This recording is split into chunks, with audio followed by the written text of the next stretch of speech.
Assalamualaikum warahmatullahi wabarakatuh. Alhamdulillahi rabbil alamin wa bihi nasta'inu ala umuri dunya waddin. Wassalatu wassalamu ala sayyidil mursalin wa ala alihi wa sahbihi ajmain, amma ba'du. Perkenalkan, saya Husti Perawati dari Fakultas Agama Islam, jurusan Tarbiyah kelas reguler B. Nah, di dalam video ini saya akan memenuhi tugas UAS dari mata kuliah Sejarah Pendidikan Islam dengan dosen pengampu Bapak Abdul Ghafur MUD. Nah, di sini saya akan menjelaskan tentang profil Rasulullah SAW sebagai pendidik ideal. Rasulullah SAW diutus bukan hanya sebagai nabi dan rasul saja, akan tetapi beliau juga mengemban tugas dan fungsi yang sangat penting yang begitu luar biasanya, yaitu sebagai pengajar dan juga sebagai pendidik umat.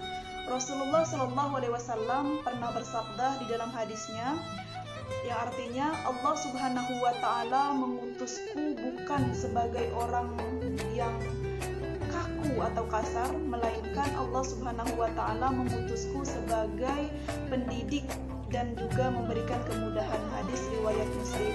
Nah, di dalam hadis itu mengisyaratkan bahwasanya yang pertama, Rasulullah SAW adalah seorang pendidik yang selalu mengedepankan fleksibilitas di dalam mendidik.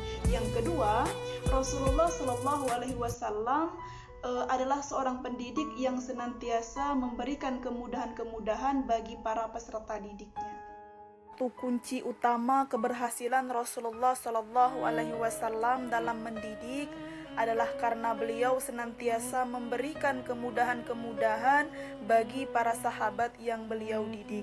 Nah, kemudahan-kemudahan tersebut terimplementasi ke dalam metode-metode atau teknik-teknik yang beliau gunakan pada saat mendidik, sehingga cara mendidik Rasulullah SAW dijadikan sebagai salah satu prinsip utama dalam memilih metode pendidikan. Nah, metode-metode apa saja yang diterapkan oleh Rasulullah SAW dalam mendidik? Yang pertama, yaitu metode ceramah. Dalam menyampaikan pesan melalui metode ceramah, Rasulullah SAW menyampaikan dengan pembicaraan yang jelas, mudah dipahami, dan bila perlu diulang sebanyak 3 kali. Tujuannya agar dapat dipahami dengan mudah oleh setiap orang yang mendengarkannya. Yang kedua, yaitu metode tanya jawab, di mana metode tanya jawab ini digunakan oleh Rasulullah SAW untuk mengundang rasa ingin tahu para sahabatnya dan juga untuk memberikan pengajaran berdasarkan masalah yang dimiliki oleh para sahabatnya. Yang ketiga, yaitu metode eksperimen, di mana beliau lakukan pada ilmu-ilmu terapan seperti pertanian dengan tujuan agar diperoleh pemahaman setelah proses percobaan tersebut. Nah, yang keempat, ada yang namanya metode demonstrasi, di mana metode demonstrasi ini beliau lakukan untuk menunjukkan tata cara pelaksanaan sesuatu, misalnya tayamum. Nah, sahabat dengan mudah memahami apa yang beliau tunjukkan tanpa perlu menjelaskannya secara verbal. Sifat-sifat pendidik yang dicontohkan oleh Rasulullah SAW diantaranya yang pertama yaitu penyabar dan pemaaf. Dikisahkan setiap kali Muhammad SAW melintas di depan rumah seorang wanita tua, ia selalu diludahi oleh wanita tua itu. Namun suatu hari saat Muhammad melewati rumah wanita tua tersebut, ia tidak bertemu dengannya. Rasulullah bertanya kepada salah satu tetangganya, dan ternyata wanita tua yang biasa meludahinya itu sedang jatuh sakit. Lalu Rasulullah memutuskan untuk menjenguknya.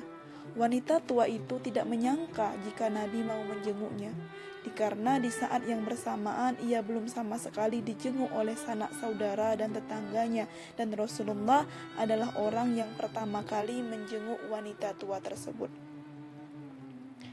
Yang kedua, yaitu sifat kasih sayang.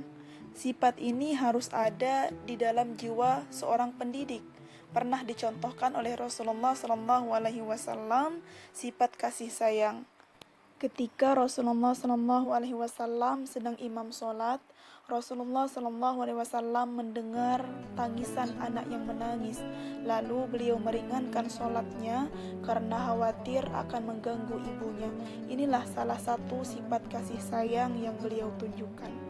Yang ketiga, yaitu sifat rendah hati. Nah, seorang pendidik harus memiliki sifat rendah hati atau tawadu terhadap para anak didiknya. Rasulullah SAW adalah sosok manusia yang sangat rendah hati. Beliau mengucapkan salam kepada anak-anak. Anak-anak sering mengambil tangan Rasulullah dan membawa beliau sesuai kehendak mereka.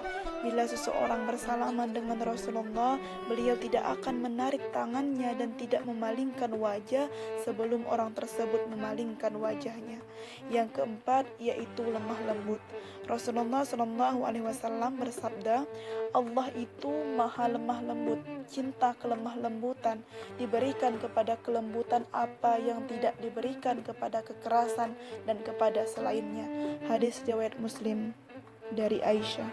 Semoga kita bisa mencontoh sifat-sifat pendidik dan metode-metode pendidikan yang diterapkan oleh Rasulullah SAW dalam mendidik. Demikian yang dapat saya sampaikan di dalam pembahasan ini. Semoga bermanfaat. Terima kasih.